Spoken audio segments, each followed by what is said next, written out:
What's up, y'all? It's Emile Jr. back here with Clevver News, and many top TikTokers are using their platforms to speak out on the wrongful deaths of George Floyd, Breonna Taylor, Ahmaud Arbery, and so many more who lost their lives tragically due to the color of their skin. Many of these creators and influencers have also been attending Black Lives Matter protests and sharing important resources with their millions and millions of followers. Some even are selling merch to raise money for organizations. Lauren Gray has been taking to Twitter to share her thoughts on everything that's been going on. She said, quote, "Text Floyd to 55156. It doesn't matter how many followers you have, spread the word. Let's talk about the situations that are difficult to talk about. I'm so deeply sorry, I'll never understand how much you suffer, and I recognize that privilege. Always an ally, Black Lives Matter." She's also shared educational resources with her followers in a thread where she wrote, quote, "Thread of movies, shows, books, and podcasts to further educate yourself on racism and better understand the Black community. I've been researching and watching all morning and will be adding as I come across more titles." And Lauren has continued to share links to donate, petitions to sign, and other ways to get involved with her fans. And the reigning queen of TikTok, Charli D'Amelio, has also used her massive platform to speak out against the tragic death of George Floyd. Charli posted a video to make sure her followers were educated on what happened to George Floyd.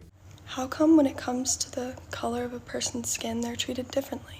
A man was killed. His life was ended. "Don't kill me," George Floyd says as his last words.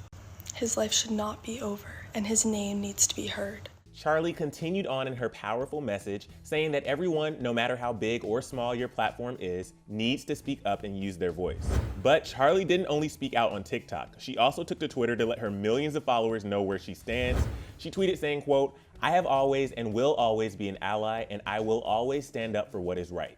Black Lives Matter." And Charli still has that tweet pinned on her profile so it doesn't get lost in the mix. Even former Sway House member Josh Richards is launching a new clothing company called Buddy's Hard, featuring a special item which 100% of the proceeds will be going to the NAACP.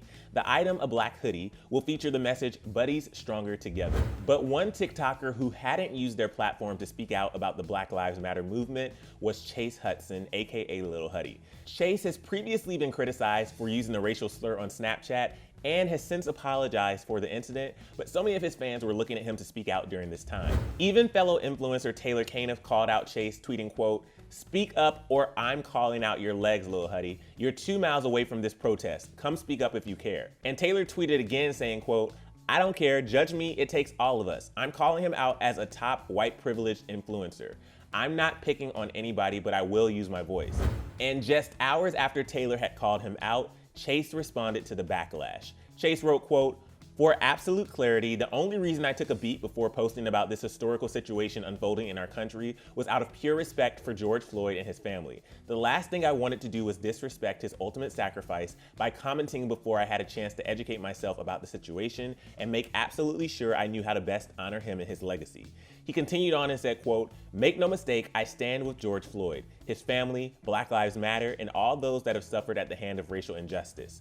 While I will never pretend to fully understand the scope of the problem, George Floyd's death has drastically opened my eyes to the fact that not only do I have a lot to learn and grow from, but I also need to be a consistent part of the solution." Chase went on to share a link in his bio to help his fans get involved by either donating, signing petitions, protesting, and more. Taylor went ahead and retweeted Chase's tweet acknowledging him using his voice, and many of Chase's fans thanked him for speaking up and educating himself. Here at Clevver, we also want to make it clear that we stand with our Black coworkers, friends, viewers, and everyone else impacted in this fight for change. We've linked some resources and places to donate down in the description below, and we will continue to cover these stories and have these conversations because this is only just the beginning. And please take a moment to click right over here to find out why this issue is so important to us here at Clevver, and feel free to keep the conversation going down in the comments and share your thoughts on what Lil Huddy had to say. I'm your host, Emile Jr., and I'll see you soon. Bye, guys.